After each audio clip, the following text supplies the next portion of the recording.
Good afternoon and welcome to TalkSports. It is our weekend program, Saturday Sports Special to be exact. And as indicated, our special guest on the program, well, we'll be looking at one of Grenada's most outstanding and whatever accolades we can give them, football team in recent history, Paradise FC International, okay? I'll be speaking to two of the officials, the manager, Mr. Kurt Christopher, and the coach, or we call him the technical director, and we'll talk a lot about that later on.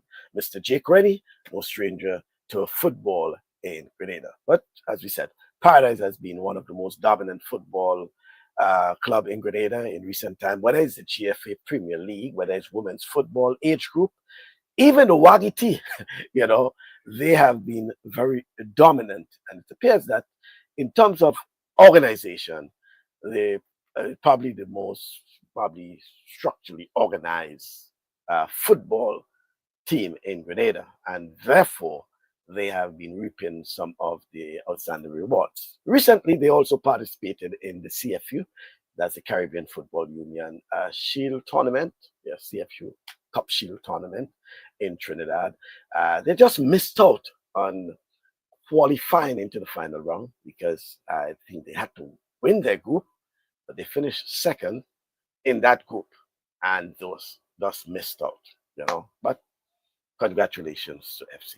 Let me welcome our two guests on the program today, Mr.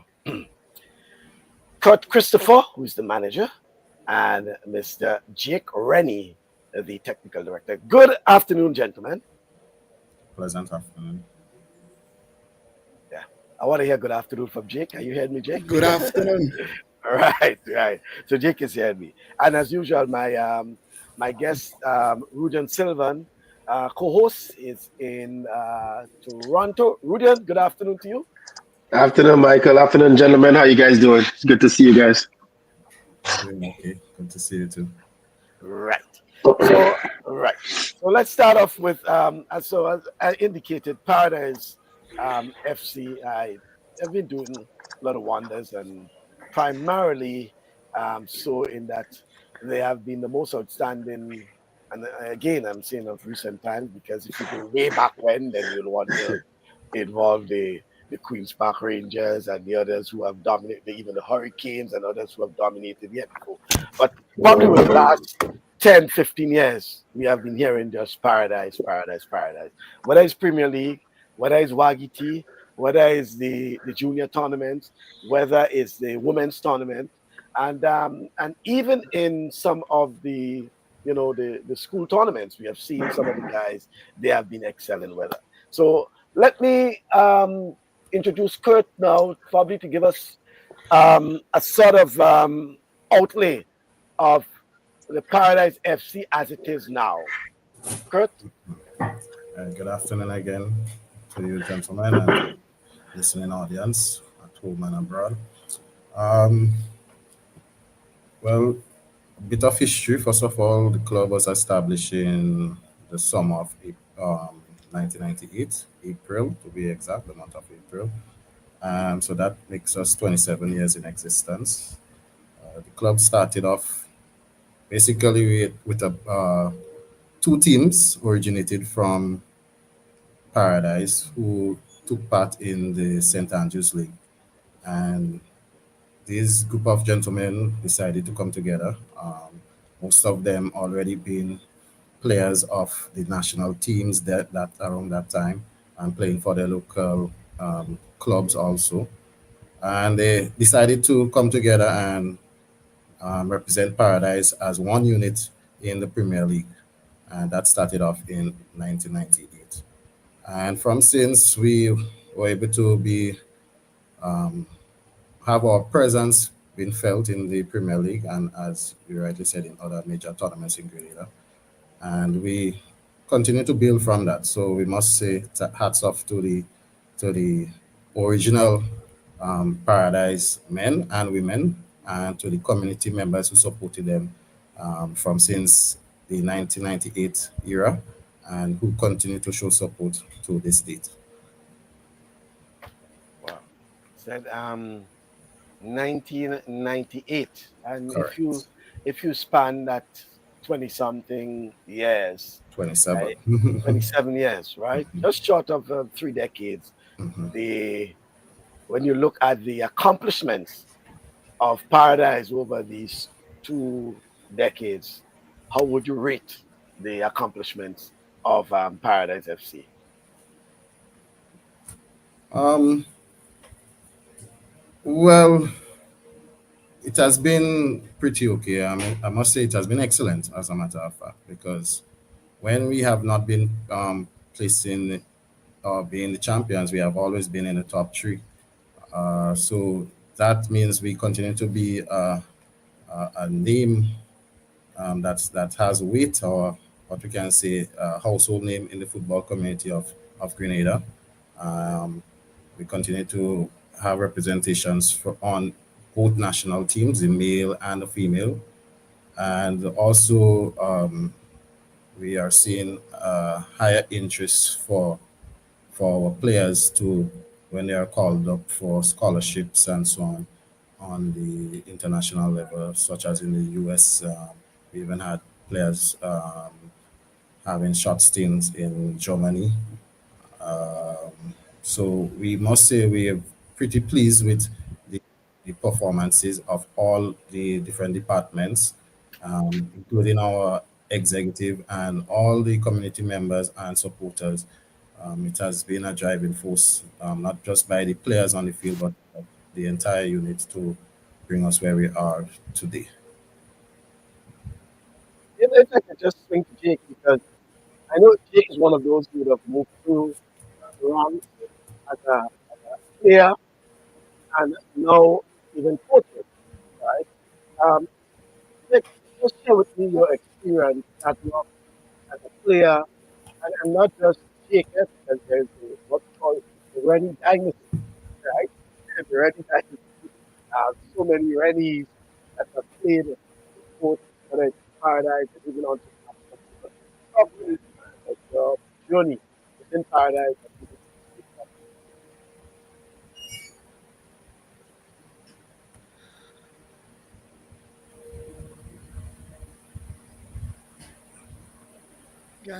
Can you repeat the question?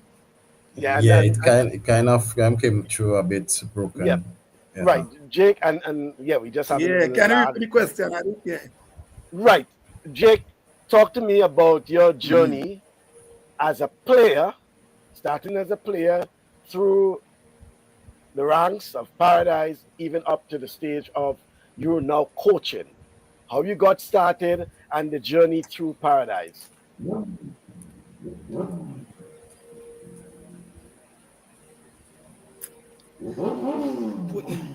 Well, good afternoon, Honorable. My name is Jake Rennie. I'm the coach, as I say, the technical director of Paradise Football Club, Paradise FC International, and I started as a youth player, Paradise. More big up to Andal, that's chess, and his academy, who saw me playing on his way home, and he took me to his academy, which is awesome right now, presently and prior in Progress Park, working with the youth. So it all started up with chess. Then I move on to SAS, where I get more exposure in the football. And I didn't make a U15 national team, but I was able to make a U17 with Rado Griffith, national U20 with Pecos, and then at the national level, I played in Cuba for Ciudad Habana. We came second in the tournament and moved to Germany, played in 1998, 1999 for Bonas SC. We have won the tournament there and came back to Grenada as a youth, as a national player, the captain of the national team for a couple of years. And my coaching began with Vin, that Mr. Vin Blaine, who was the technical director of Grenada national team, and he saw me as a coach. Me and him sat one day and he told me that it's time that I need to make a decision based on my age. I choose coaching because from day one, I always want to become a coach, even when I'm out in Germany, Cuba, whatsoever. A training, I always want to coach you. Even have a notebook with some of the drills I wrote down after training sessions. So coaching is always in me. But I must say thanks to Vin Blin, who bring out that in me and give me the experience and the driving. I must say thanks to Nico, my father, Trevor, Jerry, and all the rest. But I must say thanks to Vin, who helped me a lot in my coaching career, and also Mr. Andal and Dick Follang. I know you mentioned Assam Paradise because I think that was what we knew previously when they basically came out on the scene. Assam Paradise, and you give credit I didn't to, hear you clearly. yeah, Assam. Is it Assam Paradise? Was the you made mention of Assam Paradise because I think when they just started Yeah, that out, was the first. right, that was Yeah. what new time, and you also give credit to Mr. Andal and his academy because I think that was like a almost like a breeding ground for young footballers, especially in the parish.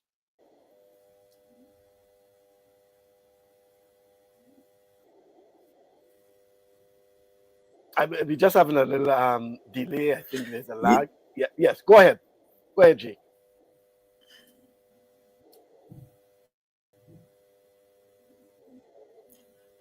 Yeah, Awesome Paradise is where it started with youth players.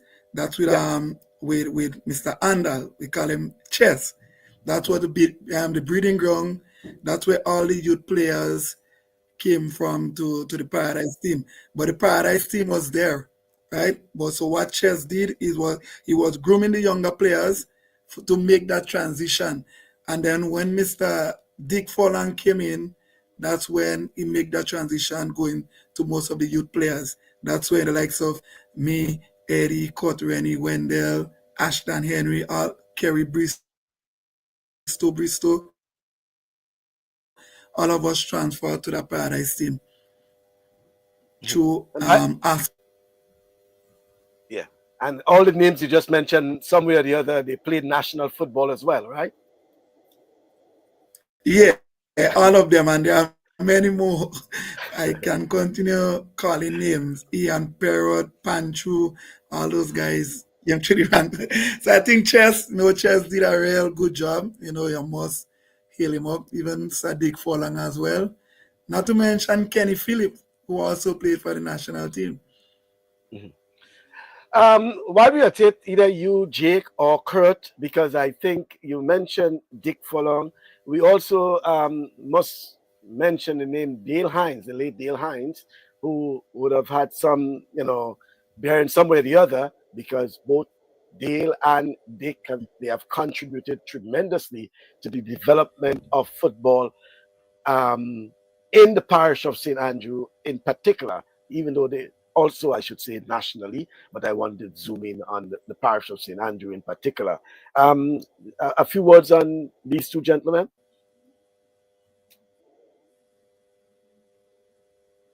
Either you, Kurt, or Jake.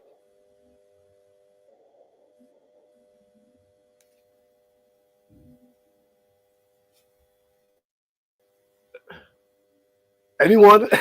I think, yeah, Kurt, you need Yeah, to unmute. Jake Yeah. would be in a better position to answer that question, but we are knowledgeable of especially Mr. Dale Hines, Mhm. who passed recently. His contribution to St. Andrews football has been tremendous over the years. Even well, the past couple of years, not actively involved, but sitting on the sidelines. We acknowledge his support. Even at the Paradise football team, he never misses a game. Always on the sideline. All our away games, he'll even be one of the first persons at the venue. And for the St. Andrews on a whole, the players, the teams, his Yeah, mentorship was tremendous. That's good. Yeah, go ahead, Jake. yeah. I think Dale Yeah, Hines. we having a little. I was in Cuba that time when he was a part of the team. I was in Cuba, but he was once the coach of the Paradise FC for quite a while, and he became manager, I think, after. He's part of the club also. I think they have won the first Wagiti Award with him. But he was a part of the club. He have give his knowledge and then whatsoever to the club. So to me, he's part of the club. He's always there when we play, whether home and away. He's always there. Me and him, that's normally we used to have he will share it with me if he finds something wrong going with the club. He will share it with me. So we had this kind of bonding together. He never left the club because he was, as I said, he was once the coach of Paradise FC International, and we very sad that we lost. Mhm. Let me get some comments and then I'll come back with thing. And also someone we don't really mention. I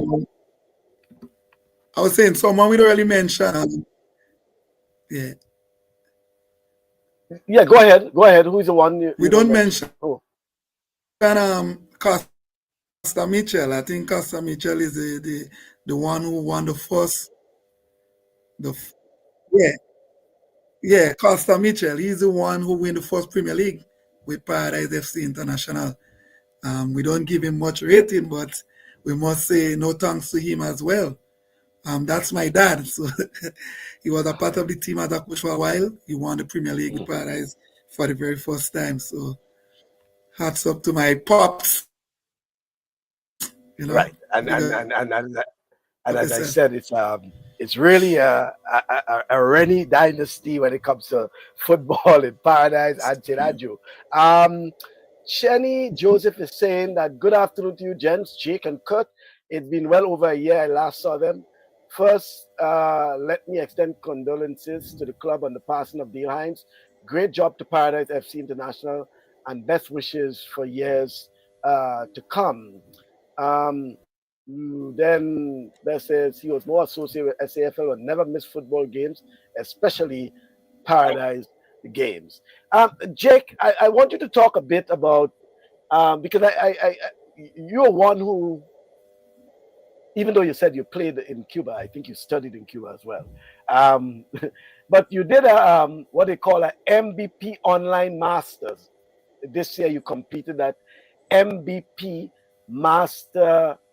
Online Master. Tell us a bit about that and what this program is about.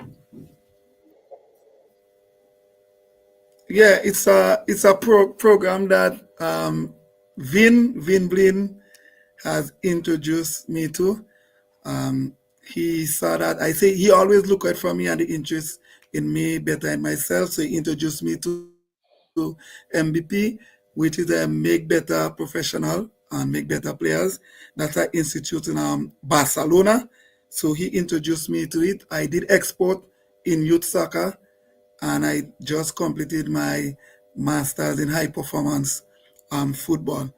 It's a great institute. They have a lot more program just than the masters and exporting your soccer.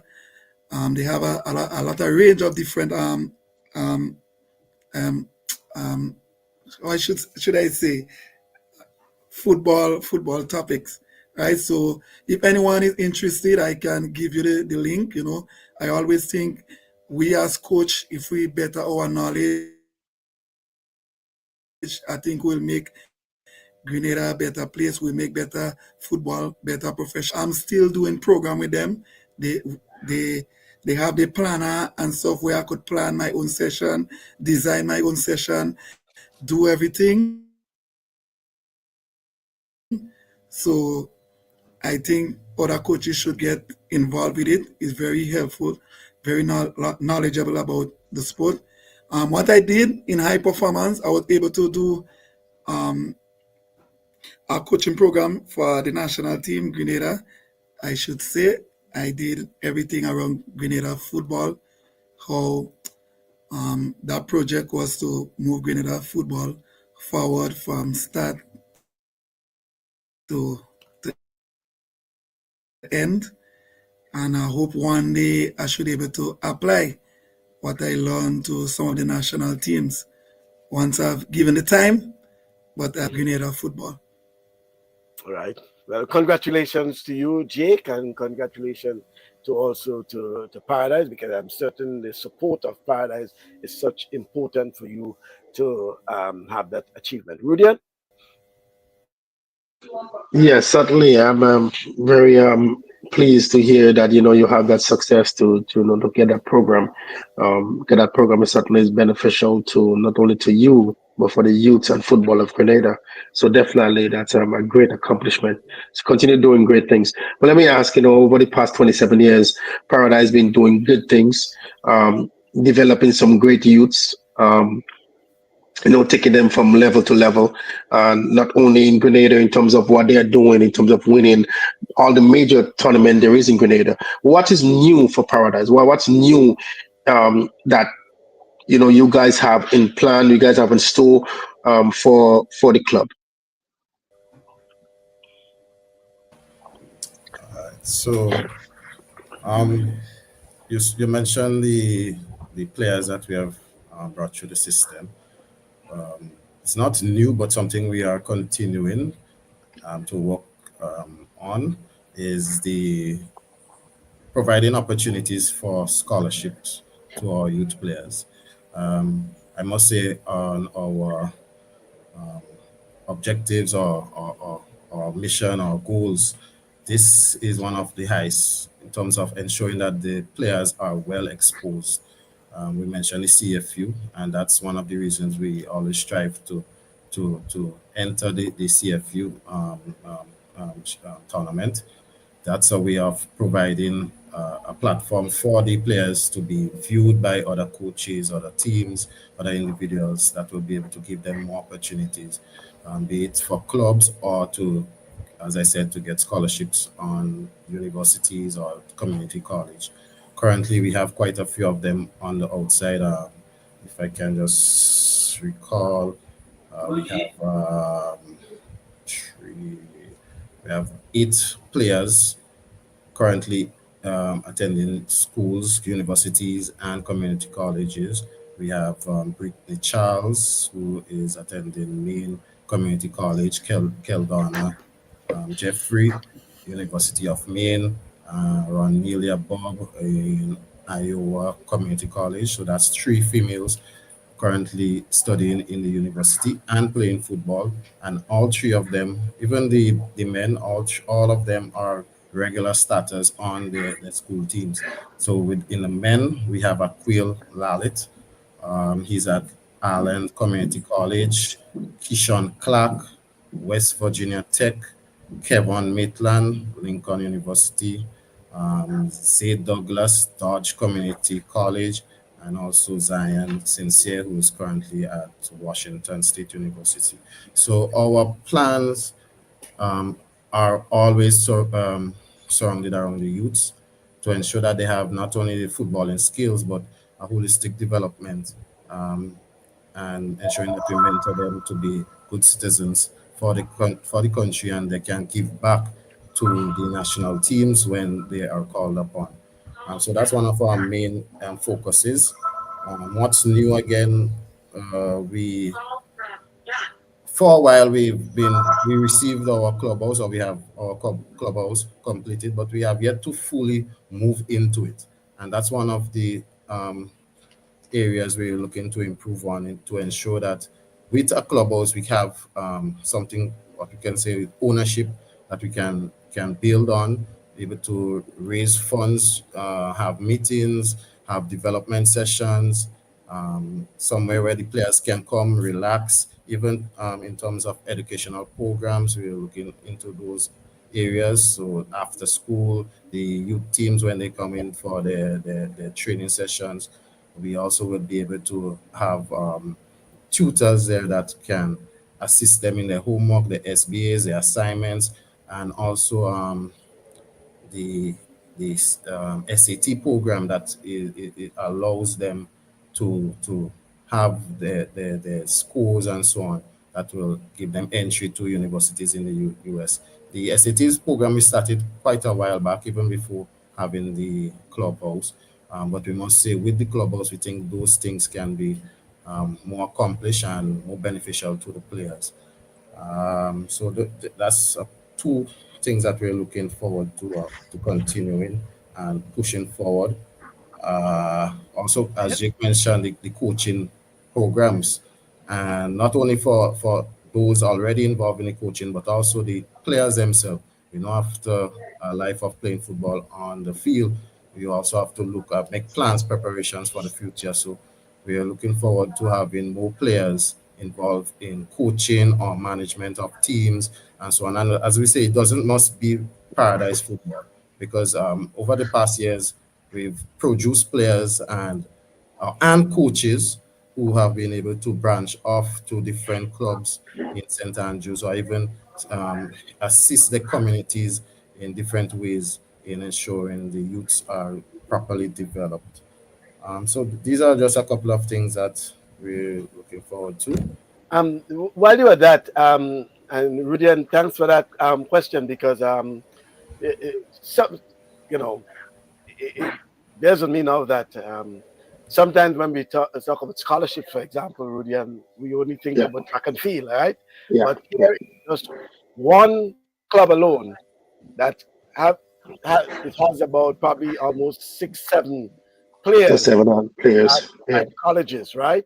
yeah. Um, that to me is very striking and important. And what I gather from what he just said there is that about the role that Paradise is playing in Yeah. nurturing young players and preparing them for higher levels of competition. That's one, and then two, the importance um, for the importance it is for the players to also focus, right, on education and personal development alongside football. This to me is very, and these are things we have been talking about over the No, years. certainly, it is definitely something that is what we talks about, because it's important for the sport itself. Discipline in the sport. So sometimes, how disciplined you are in your education is how disciplined you're going to be in the sporting thing. I just had another question for you.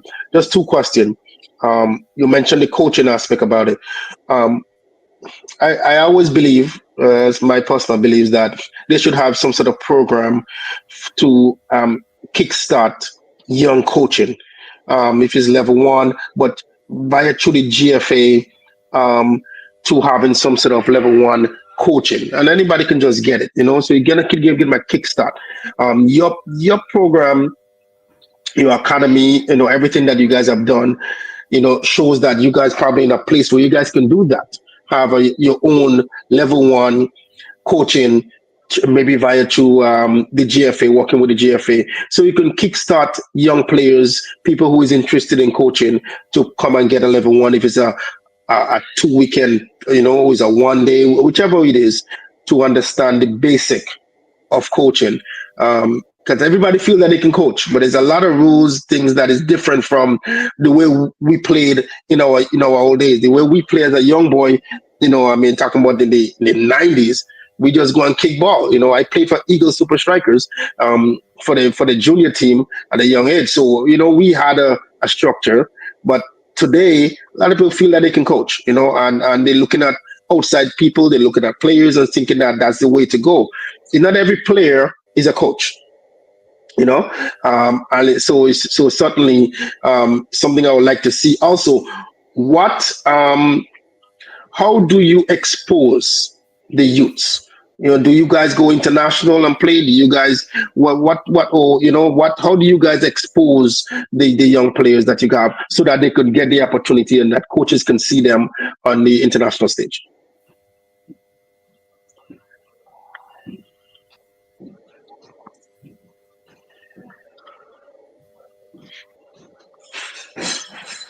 Jake, you wanna have a go?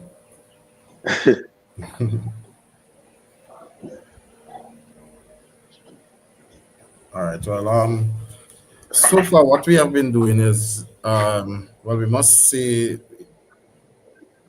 the grassroots programs have been beneficial to us. Currently, we have two grassroots programs, as Jake mentioned earlier. Um, Mr. Andal, awesome academy, and we also have Right Start. That's with Jake. So we have one at Paradise and one in Pearls, but they all fall under the umbrella of Paradise Football Club International. And this is one of the breeding grounds. So we start there, teaching them the fundamentals, the basics of football, um, even the importance of having a solid education. Um, we try our best. That started with Jake. I must say that initiative started with Jake and also Elvis Bristow. If we can recall, the first time we entered the Wagiti tournament with a youth team, that youth team was able to place third, even having a better performance than the senior team. And it all started from there, where through the introduction of the youth players on such a high level, they were able to receive all the commendations and realizing that they were ready for the senior team. We quickly moved to have them transition onto the senior team. Um, Giving them as much roles and much playing time as possible, ensuring that their grades are up for when the opportunity arises for scholarship. So we keep a keen eye on their grades also. We try our best to have good communication with their parents. We also encourage and try to support them in terms of having video footages and their own player profiles. Uh, our social media pages are trying the best to promote our players for to gain the interest and of outside coaches and players, fraternity persons involved in football, so that they just can get the opportunity. Um, Also, the CFU, that's one of our driving forces every year to try to make it out. And we see that as we don't even want to say regional. We're looking at that more at international scene because we know it's on the whole body of CONCACAF and everything But like but but, but it comes with a cost, right? that. Yes, definitely. And Huge cost. even if we look at the number of players, we have, as we mentioned, 8 players currently in universities in or colleges in the US. Those players are supported by the club, and as mentioned, if persons know the history of our club, we had Lime Paradise, we are on the sponsorship of also Spice Isle Auto, but it has been years we have been going without sponsorship, and those players or those student athletes have been supported by the club. Well, Oh, thanks to the so players yeah. making So the prize monies to help support those players, but it's basically through the club. We are trying our best to assist them as much as possible. so as it is now, the club is without a sponsor, and you Correct. have your various teams, because you have your senior team, you have a Mm-hmm. youth team, you have a women's team, right? Mm-hmm. You participate in CFU Mm-hmm. tournament, and well, and then even there's a cost even to participate In all the uh, locals. all the Mm-hmm. local tournaments. So how do you survive as a club? Well, 5 departments. So we have the female, the U15, the U17, and the senior men's team. We have to clothe or ensure everyone has uniforms, at least 2 kits, uh, for transportation, sometimes meals or snacks after matches or during training sessions based on the time. We also support the students at the secondary school level by awarding them when they perform well in classes and when they move on to college. Look, CC, we try to help them in the tuition funds of tuition fees, and all this is because of the success, sorry, of the men team, and because the other teams, the junior teams and so on, while they receive prize monies, most of those prize monies go straight back into maybe paying bus or the meals. So it's very difficult. And well, we could say from since COVID, it has been hard for us to raise funds. Um, it has been a difficult task. And if we recall from our last financial report, just for this season alone, we have spent close to 100,000. So while persons are saying that Paradise has money, they don't understand the cost behind running a club like ours. To have 5 departments playing regular competitions and still supporting the grassroots programs, we have 2 grassroots programs. It's quite a lot we have been doing. And I mean, I'm going to take the opportunity to call out to the international community, the local community. We really and truly would love persons to partnership with us and or partner with us and making the club and not just the club a better place or have better opportunities, but the persons involved in playing football. And as I said, sometimes we groom players and they move on to different clubs or areas or even national, because we have coaches that we develop and now currently are trainers for the national team, such as Leon Callis.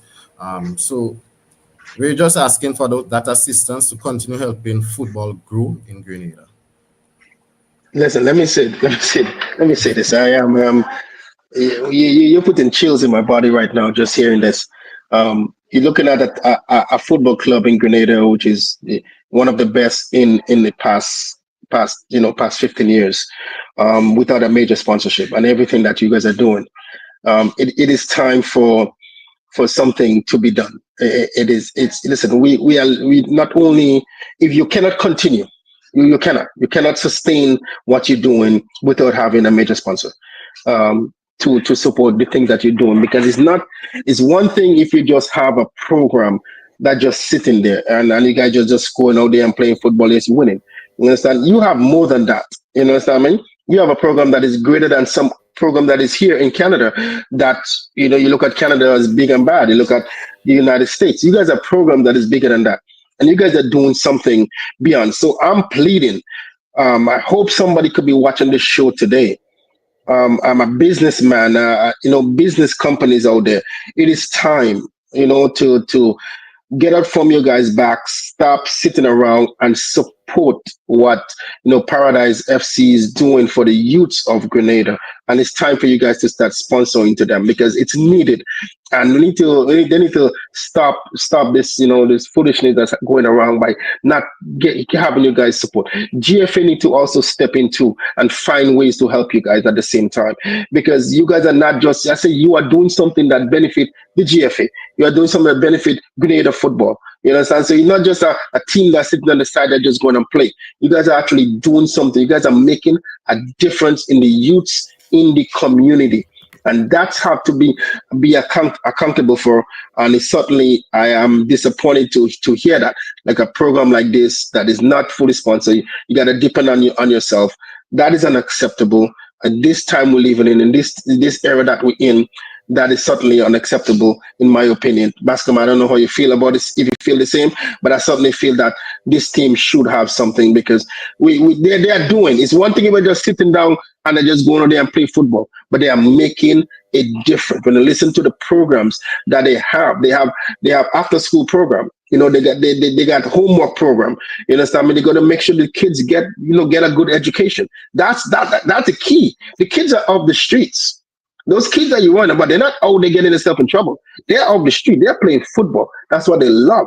And it's time for you guys time for this business people out there, the hotels, to support you guys. If it's a little bit here, a little bit there, it will go a long way. But you guys depend on your own. I don't know how long you can last. That's my opinion. It's a challenge in terms of sponsorship, especially for sports in Grenada. That's one. Yeah. We don't know how much, Kurt and Jake and the others have tried to get sponsors, but as he indicated, once upon a time they were sponsored by Lime, then Spice Isle. Spice Isle, I remember. That's the rental, Rental. and thing. But we know generally there is a big challenge in terms of sponsorship. But I agree with you. It's time that Because, something be done, and they don't need to prove anything again No, because they have done it already. yeah, because achievement. what we have realized is that when we reach out, a lot of the sentiment shared is that we have been winning and we have a lot of money, but it so quickly So yeah, I disappears. think I also think it's time for you guys in the process of going out there, because sometimes you gotta kind of think, I'm saying, and we need to take a different strategies. You understand? And maybe a strategy to maybe have your books, maybe Yeah, show well, we them do, we your do, we books. You do. know what I mean? So We yeah, present our budgets for the yeah, year.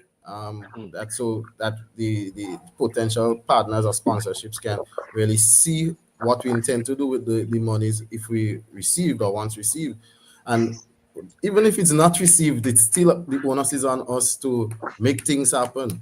Um, must say also hats off to Kesha Edgar, who is the secretary and performing as one of the youth managers.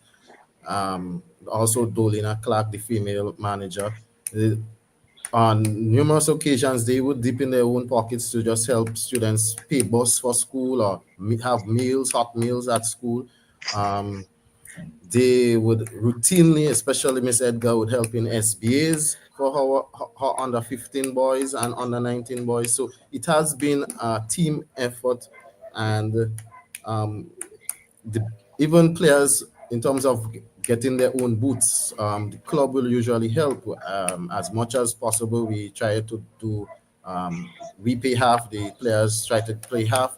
So we are really doing what we can, and even if it's a barrel of boots from the US or Canada, we will be greatly appreciative of it.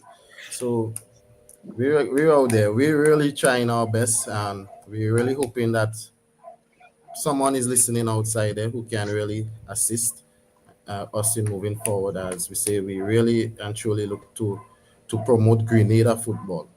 Mhm. Let me get some comments. Chenny says Jake has touched on a very important topic, calling on our local coaches to improve on their coaching credentials. It's something many should pursue if we are to get back to the top of regional football. I am keen to ask both gentlemen, when will Paradise export their resources and knowledge beyond the club? We need them to be the big brother of football in Grenada, because many of our clubs and coaches are afraid to seek help in areas that are deficient. I think and I agree with Cheney on this one, well, Bascom. I think yeah, well, I Yeah, think Kurt, yeah. Kurt would have mentioned to an extent how they Well, have been able to even if send. I go deeper, Jake would normally reach out to different teams. I remember Saab, Hard Rock, Mm, Shantimel, different teams he would assist in the coaching development. Uh, we have Leon Callis, Gotcha. who a player who came from Paradise and now the coach of St. Andrews football team. He's now the trainer for the female. We have other persons, Miss Edgar, who again is one of the team managers for the youth national youth team. Also, Dolina Clark, players taking part in refereeing courses, players who once played with Paradise and now on teams such as Saab, St. Andrews, St. David's, and they are captains and so on. So we are expanding our wings to assist in the whole holistic development of football in Grenada. all right. And something I must also mention that in terms of looking at our track records, if we look only at the last award ceremony from GFA, we were able to capture the most disciplined team in both the male and female division. So that speaks a lot. I don't know what again we can do to promote ourselves. We got best defender in the females, that's Scarlett Daniel, Cassie Rennie, best midfielder, Rashida Henry, best goalkeeper, Lottie Colimo, best coach. In the male we had Saja Lewis, best player, Keston Williams, best youth player, Jake Rennie best coach. So what again can we do than just continue showing the public and the I think international Darrell Pierre. community? Darrell Pierre. Right, Darrell Pierre also, yeah, best defender. So Okay. and we continuously see clubs like in Antigua, Trinidad, asking for our players or showing interest in our players. So that shows that we have a program that you can be proud to say you're part of. Okay. Let me just put in some of the other comments there. Ulrich Schoon says afternoon to everyone. And Best Babs is saying, Jake, I know someone who Afternoon. wants to learn to coach. Help me hook well, they say help me hook up Yeah, I already told her to link me. Yeah.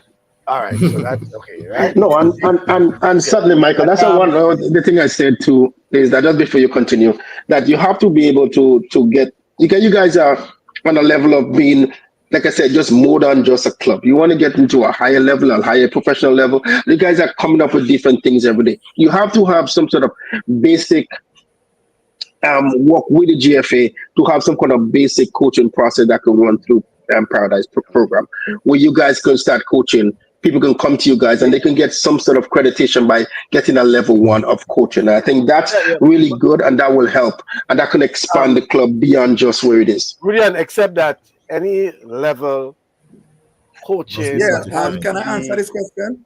Yeah, it must be. Yeah, it go must ahead. be accredited by the GFA. Go ahead, Jay. Yeah. Yeah, Jay. Yeah, well, that was one of our aim with my expertise is to start doing coaching workshops and little coaching course together with the GFA. So that's already in the plan. I already start doing up the documents, but I just got a little busy with national teams, and at the moment, that's the reason why we haven't enrolled with it as yet, because Bruce Wan had spoke to me about it, so it is in the making where we will do that. And just to mention, Paradise is a system, I should say. I think it's one of the clubs that have their own philosophy and everything documented. It's something that we work towards. Most of the clubs, they just play the game, but we play it like we are a system. Yeah. We play to certain things, right? So we have our philosophy, we have everything, and I think that started way back. Edwin Sam is saying, very impressive the number of student athletes enrolled in U.S. Universities. He also says that impressive how many times Mr. Christopher has mentioned student athletes. It demonstrates where their priorities lie. Ulrich is saying, I feel the same way. Time for sponsors to step up. And Mr. Sam is saying again, Mr. B, I know you have spoken about this in the past. It will help significantly if there was a database maintained with all the national student athletes enrolled in colleges and universities in North America, Europe, and Asia. And Ulrich says, Coach Rennie also in St. David. I think he's referring to coaching, is it? Yes, correct. Yeah. Yes, correct. Oh, yes. So Kurt is coaching in St. David. St. David's, wow. yeah. So Paradise has really been exported, right? They have been exported. And go ahead. Go ahead, Jay. One more thing. Is our next coach we don't give credit to? I think Travis Rennie. Travis, most of the time I'm with the national team, he's the one that will most of the time be with the team. Even though we plan and stuff, but I must give him some credit. He also do his CONCACAF C, I think C and D. So we have the resources, but I must give credit to him as well as being part of Paradise and have Paradise the way they are today as well. We can come to him out. Right. Jake, I know you, Jake Rennie. And then we mentioned Coach Rennie. And now you just mentioned another Rennie. And in the process, Coach Christopher was calling out, even in the females, you had a Rennie. I mean, how many Rennies are involved in football in Grenada? I mean, be honest, because people might be confused. Just saying, Rennie. How many? Currently. There is a lot. As you also have Wendell Rennie. Wendell Rennie is one of the top referees right now. He's a referee. Referee. So many Rennies involved in sports, it can be confusing at times, but nevertheless, congratulations. Now, women's and youth programs, the club, I know it runs a women's and youth program. How successful would you say have those programs been so far?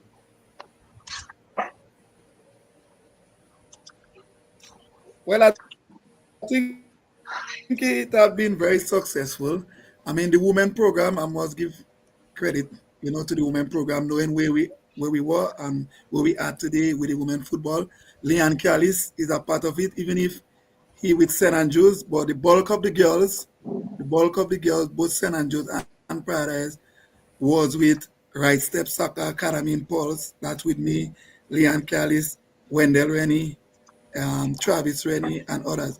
They was with us, and then Paradise had too many girls, so they branch off with Miss Valsine. I forget the name of that club, Van and Gals. it branch off. But it's good because everybody cannot play in one area. To make the football better, we need. But I must give credit to Leon Callis, who is doing a great job with the girls as well, and he's part of Rice Steps Soccer Academy. Assam also is doing a great job, and Assam is a part of Paradise. We all connected in what we do. But the program, I think we have two healthy programs in St. Andrews, that are some and Right Step, which transit the players from there to the senior team. That's why we are able to have this level of talent on Island because of the grassroots program. And as I always say, always start with Mr. Andal, right? So we have a good grassroots program that runs, and which you see many players leaving Paradise, and people wondering, hey, they still have more. You understand? It's like we don't lose any because of the grassroots program. And I think it's healthy for each club and island to have a good grassroots program where we can develop players and we can elevate the league itself, and not just Paradise alone. We want to see a better Grenada, a better level, a higher level of football and island. So we urging other clubs to step up. If they need help in planning and stuff, we're always there to share our expertise in that. But a grassroots program for each club is very, very vital. Okay. And what opportunities are there for young female players coming through, coming through that system or that program that you have set up? What opportunities are there for? Yeah, there's a lot of opportunity in the US. You have colleges that have been asking for players. I think we have a couple of players who have to go soon. So I think that's the most we have ever seen female players left the island on scholarship. Because look at Grenada national team, where we were and where we at now. Half of or three-quarter of our players are in the US or on scholarship. So that to show how the women football grows, and there's a lot of opportunity because college keep calling for players. So there's a lot of opportunity for these young ladies out there. All right. My next question has to do a lot with what Rudian had asked earlier, what Kurt has answered, but putting it also almost summarizing it in a way that what would you say are the biggest challenges facing local, football teams or clubs like Paradise today? And you mentioned some of the challenges you have faced, especially sponsorship slash financial. Um, and in some others they may face probably not so much as Paradise in terms of the organizational hurdles, because it appears that Paradise has a structure that pretty much organized to an extent, okay, but some others infrastructural, but what would you say are some of the challenges facing your club today? And I say challenges as But major challenges. yeah, well, apart from the sponsorship and stuff, I think one of the challenge we have right now, but soon will be fixed, is the lights.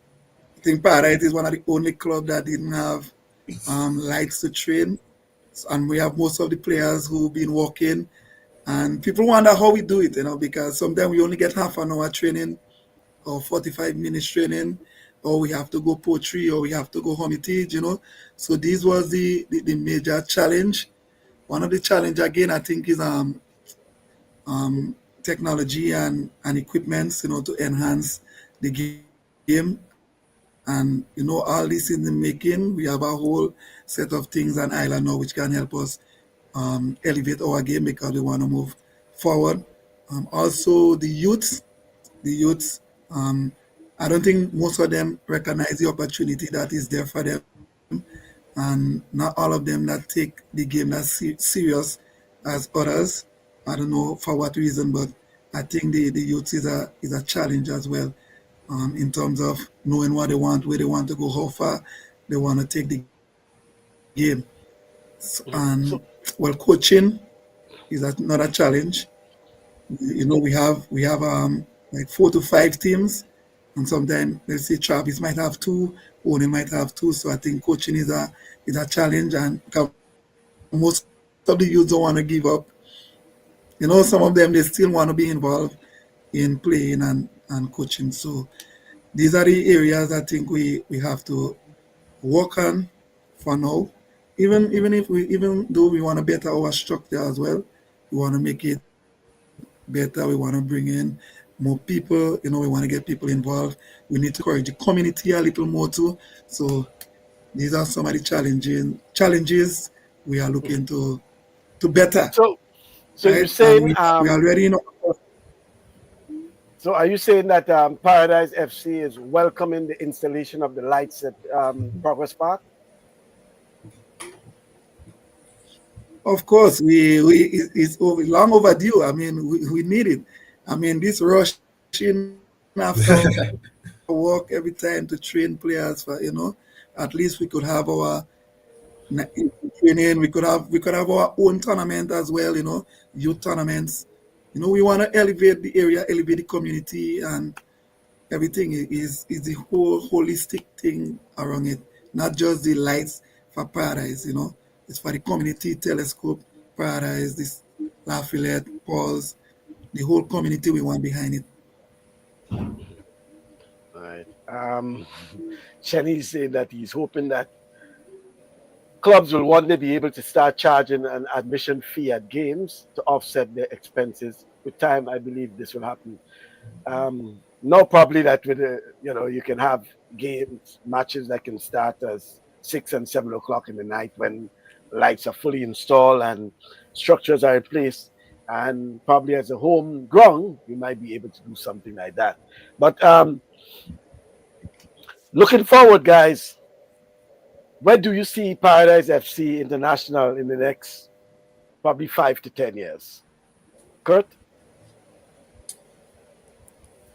Well, as Jake said, the challenges we are really looking to strengthen ourselves in those weak areas or those areas that need improvements. We are happy for the lights. A lot of persons may not be even aware that for the first half of the season so far, we have yet to play the game on our home field. Even leading up to CFU preparations, we were unable to use our home field due to carnival activities, cricket, and then we had the installation of lights. So now with the introduction of lights, we are hoping to really become much more committed in improving our weak areas and producing players, coaches, officials that can help elevate Grenada's football. Mhm. Um, Well, we want to see ourselves in the next 5 years, maybe winning the CFU. We want to win the CFU. CFU, but even if we go there and we draw one, we lose one, but we want to see ourselves in the CFU coming out as champion. I mean, we have done it home regularly. We have won everything home. We want to win something else internationally. I know we have won that championship with Russia, with Wagiti, but the CFU is a bigger achievement for us, and we're really looking forward in winning that tournament in the next couple of years. What message do you have for And young maybe getting players? other players to play professional football, not only the college. Mhm. Yeah, I was asking, what message do you have for young players who are dreaming of wearing the Paradise jersey? There might be parents who might be looking onto the program, or some youngster that might look on at the program. What message do you have for them who are dreaming of wearing that Paradise jersey in the very near future? Ranjik. Well, what I will say is that there's a lot of opportunity out there. Feel free to join the club anytime, but the youth just want to say that you all need to be serious. There's a lot of opportunity out there. And to wear a Paradise t-shirt is not that simple. You got to be committed. You got to be able to work. You're able both education and sport, and you have to be disciplined with hard work, commitment, education, and work hard. Right? How can one be on the team? How what's the selection process? Did they just show up? There's a process? How do there's a parent out there might want to find know how do can I get my son or my daughter into the program? Do they need to do?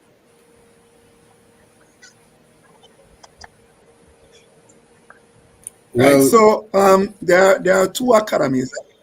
There are two that's where it academies. You starts. have Yeah. ASOMs. Yeah, you have ASOM. So based on the age group, you have ASOM and you have Right Step. ASOM is in Progress Park. Um, Right Step is at pause. If you want your kids to to enroll in any one of the program, you can link Mr. Andal, which is chess, or you link myself, Jake, because I'm in charge of Right Step. For the elder players, you can just speak to any one of the coach, the management. Come whenever we have training, we have a look at you. We don't deny or anyone from showing up the talent or whatsoever. So it's very simple. It's very simple. Whenever Paradise training, you can show up. We look at you and we see how we can help you. Even if you mightn't be at the level to meet the team, but we make sure we work with you to reach at that level. Mhm. Jake, do you all have a masters team?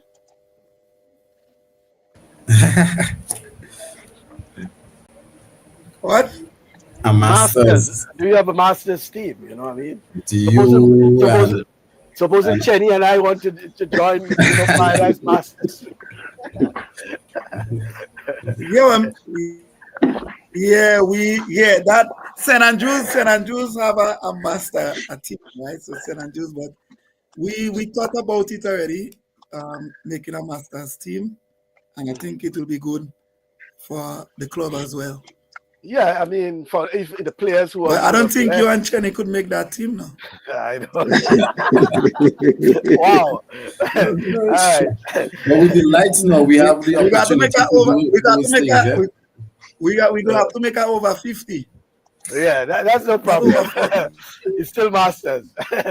Yeah, but Coach, you were saying with the lights now. Yeah, those projects would be Yeah, forthcoming with the lights, yeah, because we know the masters they would want to come out. We would have little tournaments as we mentioned. yeah. In the past, we have been including them in our little in-house tournaments or just display match or so. So it we are catering for them also. Mhm. But I know you guys have to leave because I know the women's playing today, so you have to leave us in a while. Just some comments. Um, Richard Mona is saying, congratulations to Paradise FC for maintaining a very strong club structure. No wonder why they have been doing so good over the last 10 years. Roger says, there is a strong possibility that sponsors are feeling that much more is required from GFA. More games, better players, better promotions of the games, more community football, improved communication, enhanced transparency, etc., etc., etc. Mhm. Um, it's true. The value of the sponsorship dollar comes. It's true. The value of the sponsorship dollars come from within the GFA tournament where the brand goes on show. Paradise FC may be now forced to present their value proposition around enhancing the quality of life of the community, all about strategy, right? Chetty say, Jake, a public apology is welcome.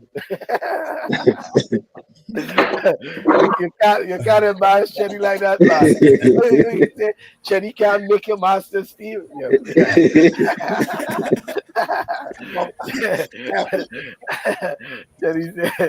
Chetty say a No, public you see, if apology. it's over 40, because if you take over 40, listen, if Paradise take over 40 team now, that team Yeah. could compete in the GFA. And win. Well, that's true. Because over the You years, know you would that? have a lot of players who would have moved out of the. I'll pick Andrew. Right, yeah, that's what I'm saying. Over the Mm-hmm. years, you have a lot of players that would have moved away from playing active football, right? And then you always have a crop of new players, it appears. And um, to some extent, I think, is it, correct me if I'm wrong, a lot of the young players or youth players also play in the secondary school tournament as well. Is that true? Yeah. A lot of your young players? Yes, correct. Okay. So that answers my question. And then also we have they also take involved in the St. Andrews League tournaments. We have those playing for the Trenchtown team, Okay. Violence. We have the two clubs in Paradise, Halifax, and Santos. So we have them playing right through the year. Okay. As Jake said, hard work is something that we hold high. So players, once you come in, you have to know that training and continuous involvement in playing and improving yourself is what we're looking at. All right. Finally, on that, Kurt, give me a sort of idea of the structure of Paradise. I know you're the manager, but give us the whole management team of Paradise, because it appears that Paradise is probably one of the most organized, Mhm. Yeah. teams, clubs, whatever you want to say in Grenada. So Mhm. give us an idea of the structure of Well, some Paradise. of the active members currently, we have our president who is constantly working tirelessly and pushing more than just the president role because he's also the treasurer. That's Mr. Michael Paul. Um, we have Kesha Edgar, the current acting or the secretary. Um, Jake, who is the technical director, holding the um, coaching on various levels. So he will be the coaching instructor also. Myself as the manager for the senior team and holding the general manager position. We have our team doctor, Mario Christopher, our female representative and female manager, Dolina Clark. On paper, our vice president is Oscar Handel, who, although is not active currently, we're still grateful for his contribution from the sidelines or even participation in different workshops and, as Jake mentioned, as we mentioned, the grassroots program. So we have those areas that are active and some that are inactive, which we are also looking to improve and work on. But those that I mentioned, Michael Paul, Kesha Edgar, Mario Christopher, Dolina Clark, and also Elvis Bristol, who not as active as before, but still on the sidelines and also providing a lot of the physical therapy aspect to the game, ensuring that players recover properly. So these are just some of the persons we have behind the scenes that are doing the work. And then the technical aspect with Jake as the head coach, right? Yes, yes, and we have our different kit managers, our equipment managers, our assistant coaches. Something we also need to mention, it was touched on, O'Neill hosting, who is one of the player for the senior team, who is coaching the youth team. We also have had players such as Neil Rennie, who also coach the youth team. We have female players who are now as coaches. That's Chantel and Fletcher. So we have persons Carimo. behind the scene, right? Colimo and also Cleveland Callis, who is a physiotherapist and Carimo, also yeah. equipment person. even PT or Costa Mitchell, as Jake mentioned, those persons are also behind the scenes, still assisting the club in moving forward. Jake, I noticed that Belfon um, at the last Caribbean tournament, it appears that Yeah, Belfon, Palmo, your goalkeeper Belfon, is now either a defender or midfielder. I mean, yeah.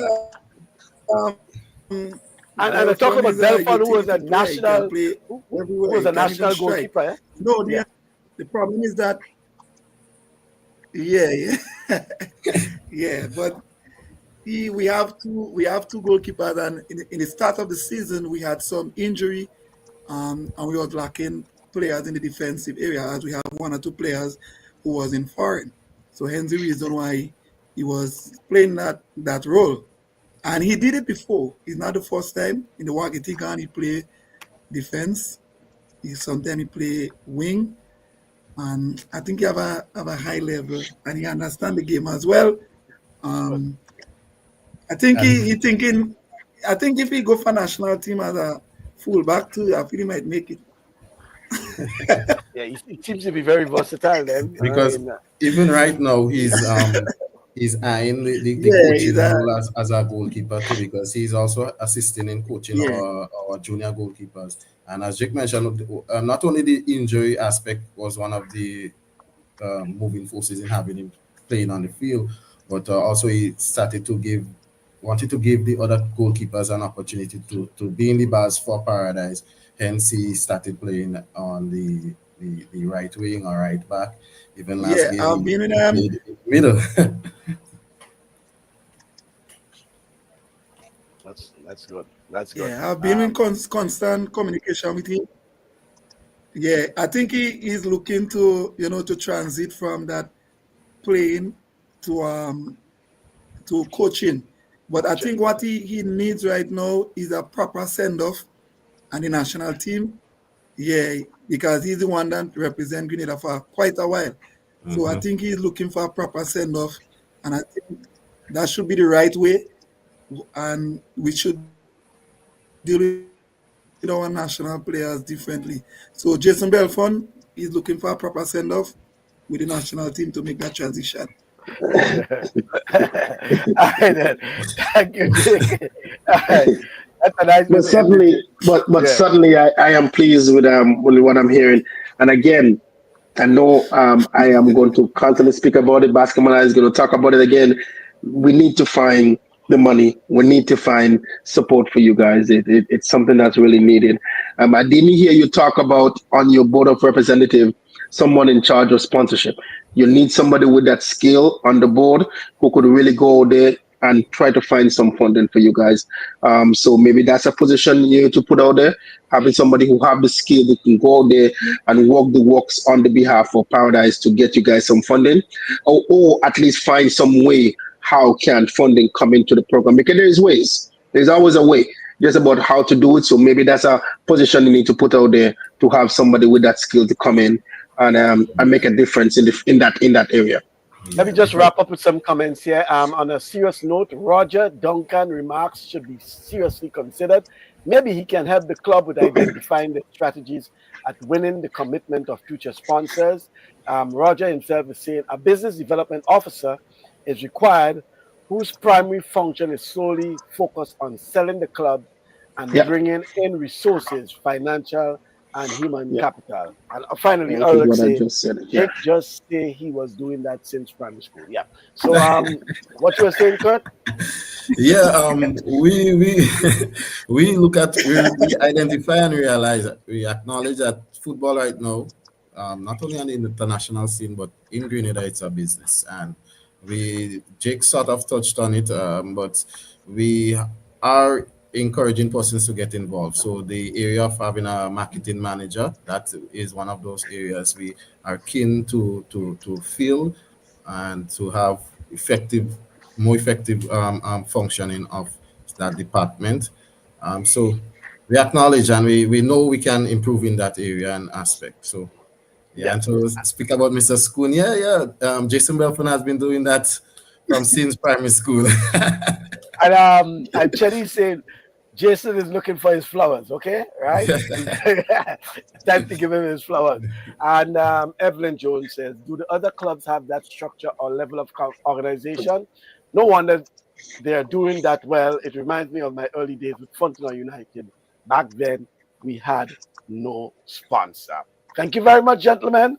It was a pleasure chatting with you. And once again, I want to congratulate you for all your achievements you have accomplished over the past years. Well, primarily the last 10, 15 years in particular, you continue to dominate football. In fact, you may not have started on the right footing, I think, for the Premier League, but I think you're back on track now, if I'm not mistaken. Sometimes you're a bit kind of, waggling, but you can't take it for granted. You can't take Paradise for granted. They may just be sleeping at times, and when it matters, they start roaring like the lion. And I know we're getting ready to start the second round of competition. And Because yeah, Mr. Bascom, if I want to mention, our last defeat came in the July 24th, and that was our last visit to well, the previous visit to CFU. So yeah, we lost Shield. to the Sharks at Tux and Caker's team. And if we look at so that's our last defeat, right? And it was an outside team that defeated us. And if you look at the Premier League, our last defeat came on the November 5th, 2023, and that was to Hurricane. So you have just been, so you're dropping points by drawing games, right? Drawing games. Our last Premier League season, we dominated by coming out of the tournament with maximum points. So we didn't lose nor draw any matches in our last Premier League season. That was a season where you didn't have to, well, for a reason, you didn't have to play the last two.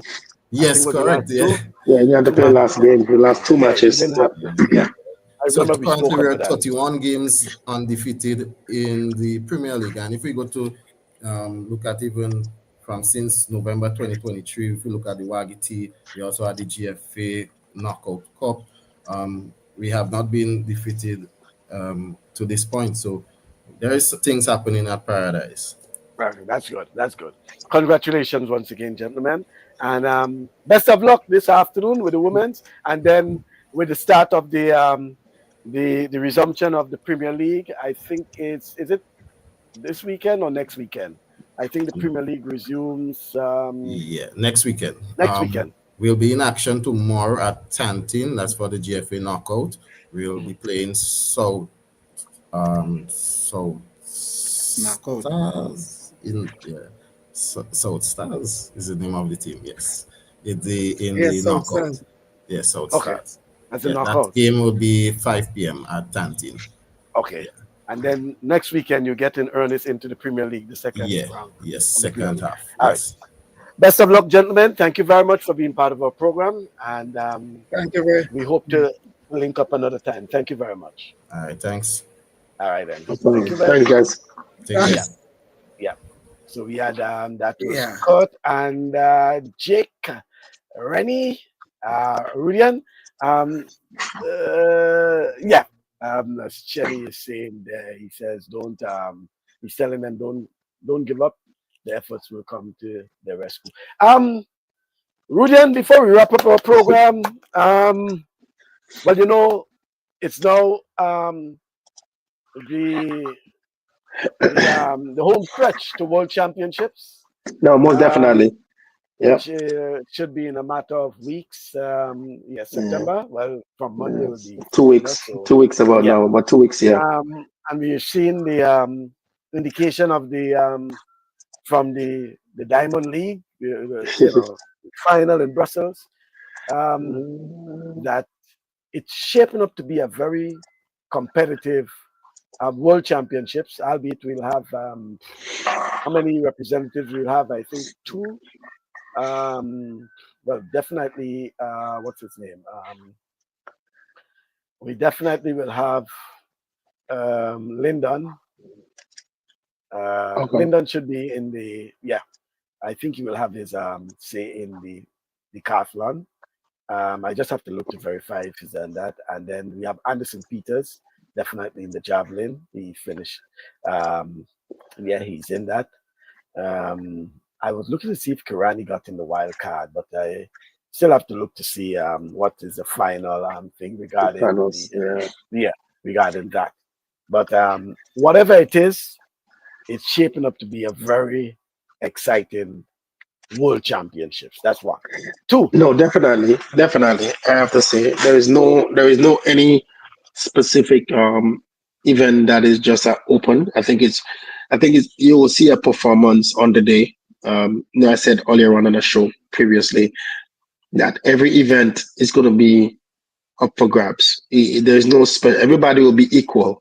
When you get to the finals for all eight athletes, it will be everyone. It's a fine. We're not talking about the 100, 200, 400. No. We're going as the 15, the 5,000, the 10,000. Those are also very competitive on both the men and the women. So it's going to be, even on the throws, the javelin, the four guys. You're talking about a German and an Indian and a Trini and a Grenadian. It's going to be, it's about who wanted more on that in that moment.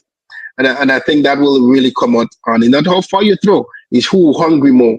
And I think that will happen in the World Championship. I think it's down to if you're hungry more, you get it. We watch the Diamond League and we see the same thing with Christian Coleman. It's on the day. Who wanted more? So he was the one who was more hungry, and he ended up winning. He was the one that was, more anxious. So that's just how it is. That's how I see it. That's how I see it.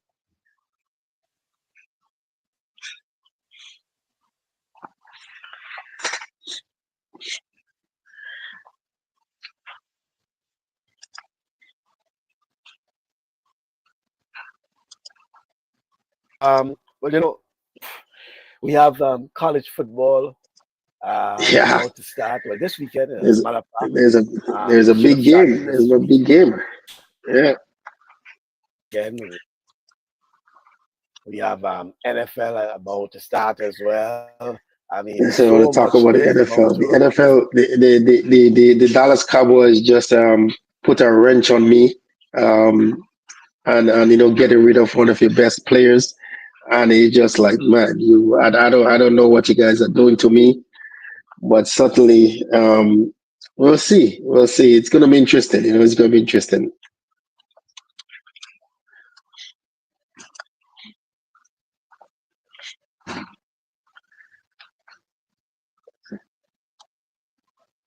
What again is happening this weekend? I know there are lots of things, but as you know, it's also the Labor Day weekend. Oh, it's a Yeah, Labor Day yeah. um, in New York. In New So York, yeah. yeah, yeah, it's the Labor Day weekend here in New York. So a lot of things happening, and you know, hopefully, just hopefully, you know, everything goes okay. Sometimes things happen for a reason, and Yep, yep.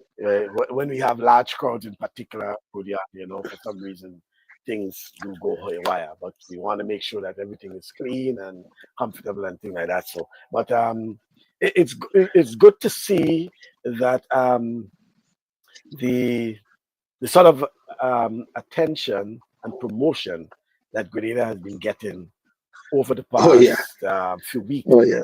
since Few after weeks, yeah. Spice passed. Oh And yeah, yeah, yeah, to me, yeah, that yeah, yeah. is, I'm just hoping that the authorities, whoever they are, can use that as a basis to um, to ensure that there's continued um, promotion and development. Some other you know some other islands will jump on these things and and create a lot of things about it. Okay, and my thing is that I'm just hoping that the authorities in Grenada will see that as an opportunity, you know, to pounce on it and see how much you can get out of it in terms of the promotions of Grenada.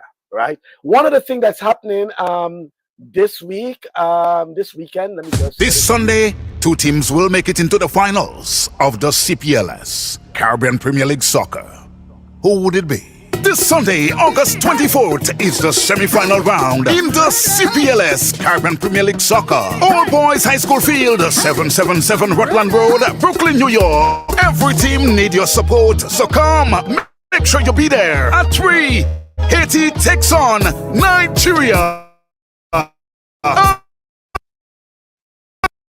And at 5, Grenada CPM takes on Guinea. Gonna be colorful. It's soccer like you never experienced it before.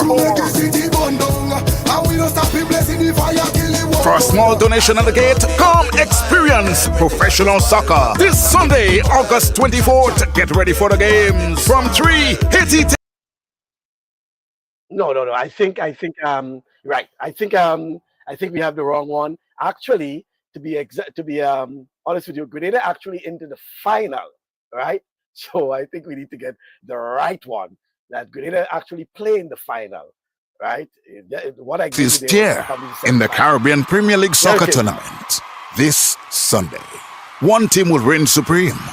Who would it be? This Sunday, come experience soccer at its best. Let's go! It's the finals in the CPLS Caribbean Premier League Soccer Tournament. We are heading one place this Sunday. All Boys High School Field, 777 Rutland Road, Brooklyn, New York. Bring that excitement, your national colors, your flags. Because at 3, the African nations will battle for 3rd place. Guinea, with their toughness, will come up against the might of Nigeria. At 3, at 5, come experience the might and power of the Spice Boys, Grenada, as they come up against Haiti in one exciting final. It's gonna be exciting. It's gonna be pro football this Sunday. The finals is here, and you gotta be there to experience it. For a small donation, you and the entire family can be there. It's the finals in the Caribbean Premier League Soccer Tournament. For the 3rd place playoff, Nigeria takes on Guinea. And at 5, Grenada takes on Haiti. It all starts from 3, and you're gonna be right there to experience it. All Boys High School Field, 777 Rutland Road, Brooklyn, New York.